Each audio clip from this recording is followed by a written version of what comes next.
Zainab bận rộn thu dọn nhà cửa. Vừa mới mưa xong, mặt đất rất ẩm ướt. May mà sân có nhiều đá, tạm thời vẫn chưa bị lầy lội.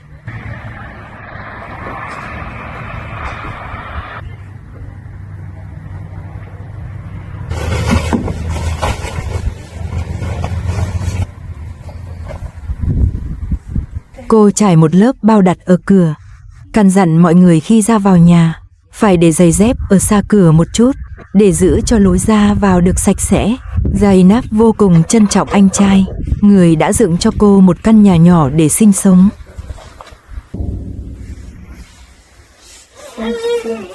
Zainab bảo Ali đi lấy quả bóng. Bây giờ Ali đã có thể hiểu được lời mẹ nói và đã đi lại rất thành thạo. Nhìn thấy Zainab mỗi ngày một nhàn hơn.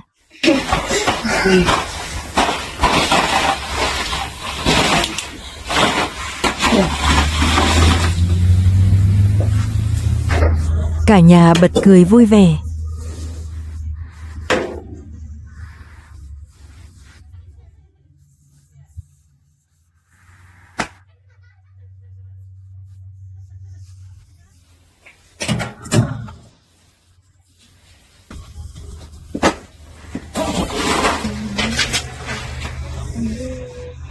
Đứa lớn nằm bò trên mặt đất làm bài tập.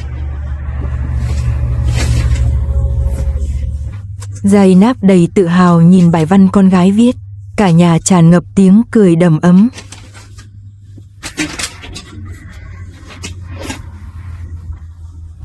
Điều thú vị là suốt cả buổi sáng, mẹ chồng cứ như một người giám sát, lặng lẽ theo dõi từng hành động của con dâu.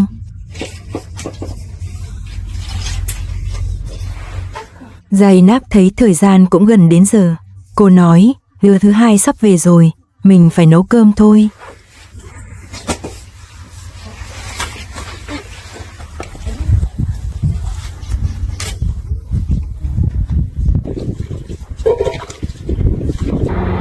Nuba đưa đứa thứ hai về đúng giờ tan học. Đây chính là lý do anh bắt con nghỉ học.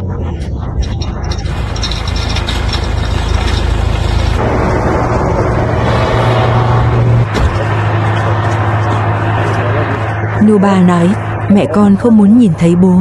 Giờ con tự về nhà đi. Bố phải tới nhà bạn ngủ một giấc. Nhớ những gì bố đã dặn con trên xe nhé.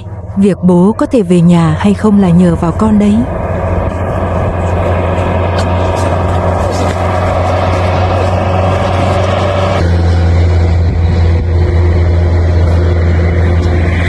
Nubet nhìn con gái đi về nhà. Hắn cũng yên tâm lên xe và trở về nhà bạn để nghỉ ngơi.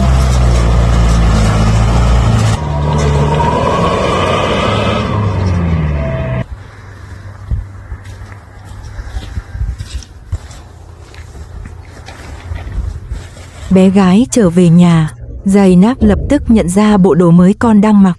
Cô hỏi con chuyện gì đã xảy ra. Bé gái nói rằng đó là đồ bố mua cho. Zainab lập tức nhìn ra cửa. Bé nói, bố không có đến đây.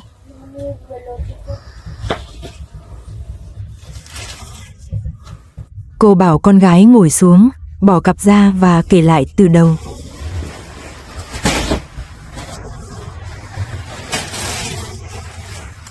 Bé kể hết tất cả. Bố đến trường đón, mua quần áo, đưa đi chơi và ăn uống.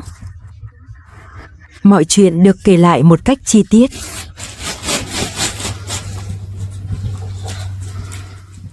Zainab nói, mẹ đã từng dặn con, nếu Nuba đến đón, con phải nói với cô giáo để đuổi ông ta đi.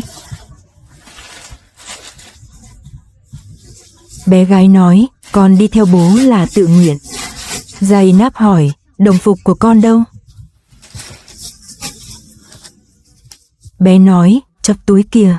Zainab lập tức lục túi lấy bộ đồ anh trai cô, cậu của bé, đã mua. Mẹ chồng đứng bên cạnh nói đừng giận, bảo rằng làm cha thì phải như vậy, con không nên ngăn cản. Zainab không để ý đến lời mẹ chồng.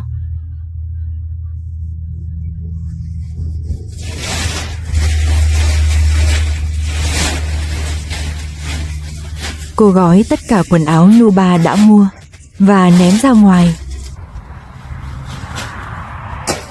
Zainab nói mẹ chồng không nên xen vào khi cô dạy con. Con của cô thì cô tự dạy. Zainab còn cởi luôn bộ đồ và quần Nuba mới mua cho con và cũng ném ra ngoài.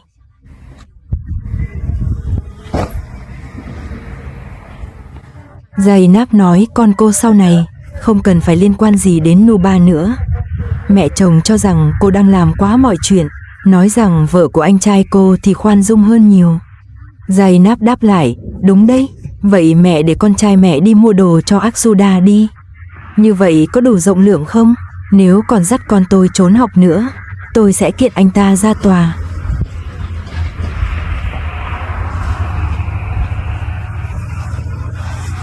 Mẹ chồng nói, vậy thì đi đi, xem ai quan tâm. Lúc nào cũng bám vào một chuyện cũ không buông, bản thân không thấy mệt sao? Zainab nói mẹ chồng tốt nhất đừng nói như vậy với cô. Đứa thứ hai thay đồ xong rồi bước ra. Mẹ chồng cũng đi theo ra ngoài. Mẹ chồng bước ra ngoài. Bà nhặt lại đống quần áo mới từ dưới đất và bỏ vào túi. Mẹ chồng nói, con trai tôi đã thay đổi rồi, tại sao cô không cho nó một cơ hội? Con dâu nói, con tôi không cần những ân huệ nhỏ nhặt như vậy. Cô dặn hai bé gái rằng nếu Nuba đến nữa, và các con vẫn muốn đi theo ông ta, thì đừng quay về nữa.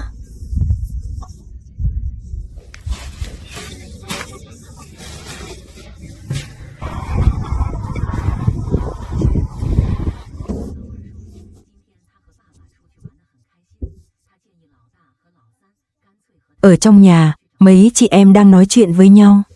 Đứa lớn bảo các em nói nhỏ thôi, nếu mẹ nghe được thì mẹ sẽ đuổi bà ra khỏi nhà đấy.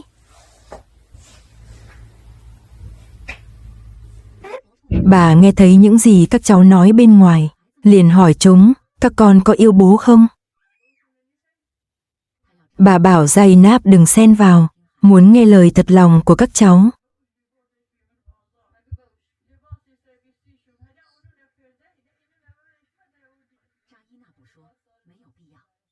Zainab nói, tôi và Nuba đã kết thúc rồi, bà cũng nên rời đi đi.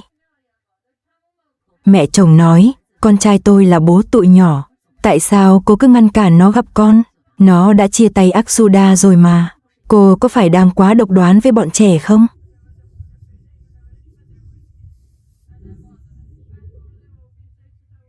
Zainab tin rằng các con cô sẽ hiểu cô, không cần phải giải thích gì nhiều với mẹ chồng. Mẹ chồng nói, cô có tưởng tượng được, khi con trai tôi dẫn đứa thứ hai đi chơi, nó đã vui vẻ biết bao không? Bọn trẻ yêu cha, cô có quyền gì cấm cản chúng?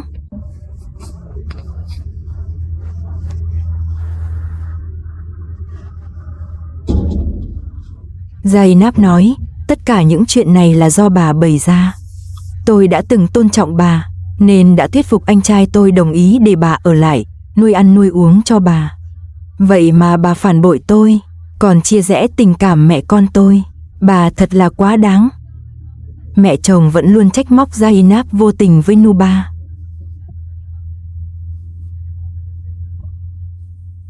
Zainab không chịu nổi nữa. Nếu bà thương con trai bà đến vậy, thì bà nên đi theo nó, đừng ở lại đây với tôi nữa.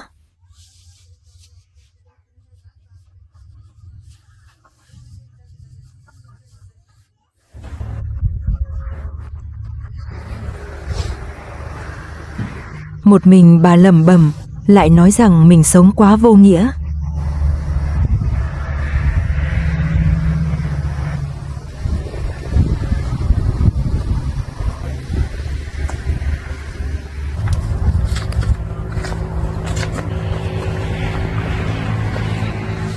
Đứa lớn nghe thấy bèn đến bên bà an ủi. Bà nói những lời giống hệt với cháu gái và muốn cháu đánh giá ai đúng ai sai.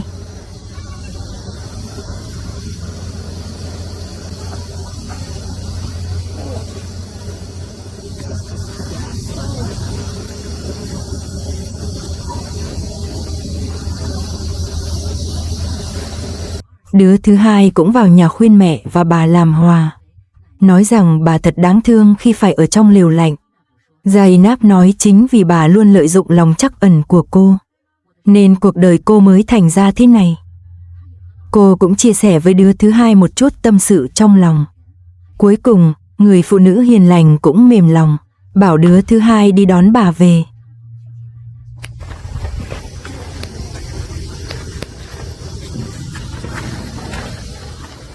Đứa nhỏ lập tức chạy ra lều đón bà. Bà cũng thuận theo quay trở lại nhà.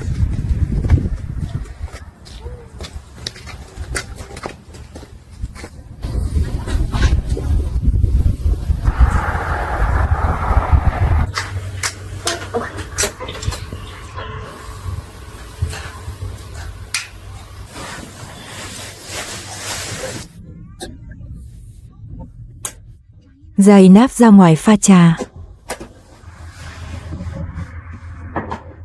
Bà ở trong nhà chơi với 4 đứa trẻ.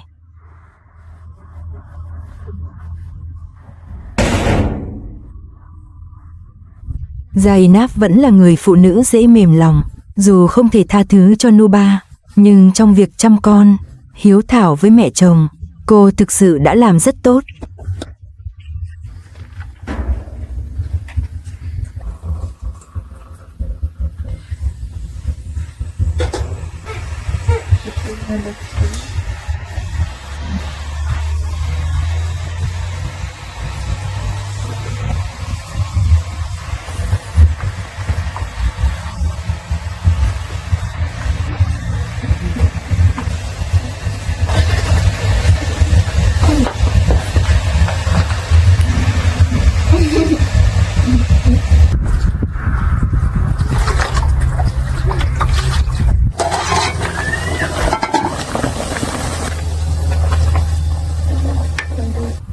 Zainab vừa pha trà, vừa nói với mẹ chồng một cách bình tĩnh.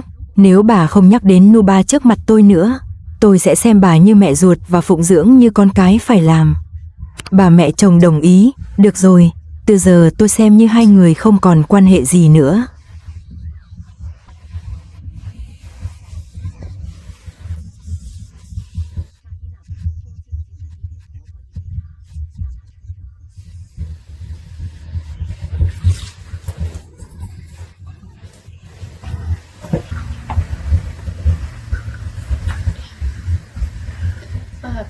Zainab và đứa con lớn đang cùng nhau chuẩn bị bữa trưa cho cả nhà trong căn lều.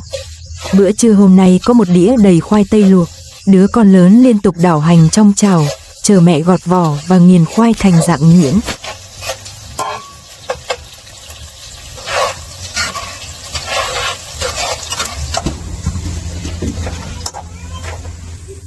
Lúc này, Zainab đang cho thêm gia vị vào hành để món ăn thơm ngon hơn.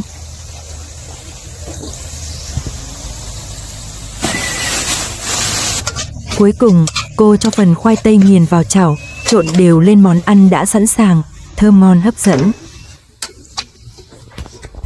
Theo gợi ý của các con, hôm nay mẹ còn cho thêm một ít tương cà vào khoai tây nghiền.